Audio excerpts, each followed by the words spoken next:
Hello everyone, welcome to my YouTube channel. In this particular video, we'll solve one more problem related to future value. Calculate future value of rupees 20,000 deposited now for a period of 5 years. ಇವಾಗ deposit ಮಾಡ್ತಾ ಇದ್ದಾರೆ 5 ವರ್ಷಕ್ಕೆ deposit ಮಾಡ್ತಾ ಇದ್ದಾರೆ 8% is the interest rate. So now let us try to calculate the future value.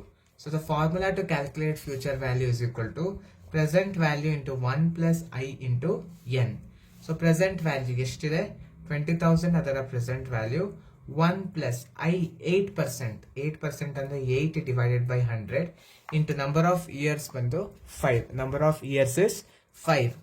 So 20,000 into 1 plus 8 divided by 100 8 divided by 100 ಮಾಡಿದ್ರೆ 0.08 ಬರುತ್ತೆ into 5.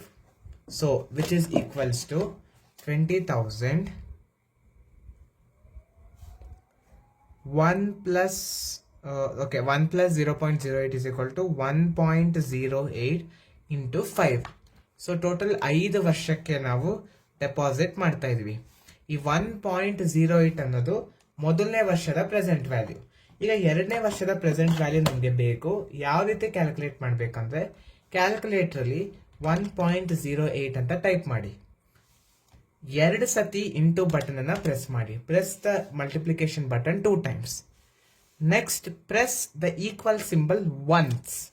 So once press ಮಾಡಿದಾಗ 1.1664 ಬರುತ್ತೆ. ಅದು ಎರಡನೇ ವರ್ಷದ ಫ್ಯೂಚರ್ ವ್ಯಾಲ್ಯೂ. ಇನ್ನೊಂದು ಸತಿ ಈಕ್ವಲ್ ಸಿಂಬಲ್ನ ಪ್ರೆಸ್ ಮಾಡಿ. ಪ್ರೆಸ್ ಮಾಡಿದಾಗ ಡೆಸಿಮಲ್ಸ್ ಚೇಂಜ್ ಆಗುತ್ತೆ.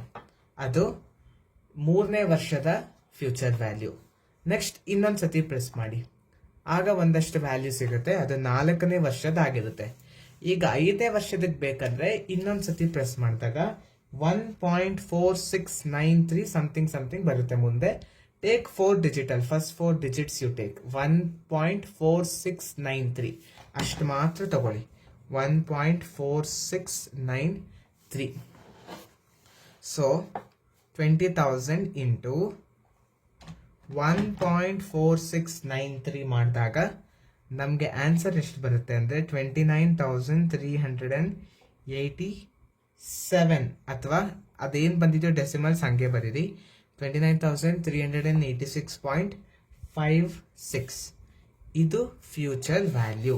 ಅಂದರೆ ಇವತ್ತು 20,000 ಇನ್ವೆಸ್ಟ್ ಮಾಡಿದ್ರೆ 5 ವರ್ಷ ಆದಮೇಲೆ ನಮಗೆ 29,386 ರೂಪಾಯಿ ಬರುತ್ತೆ ಅಂತ ಅರ್ಥ. This is how we need to solve the problem. Hope you have understood how to solve the problem. In my next video, I'll come some more problems related to future value. Thank you for watching the video. I'll come back with the next video.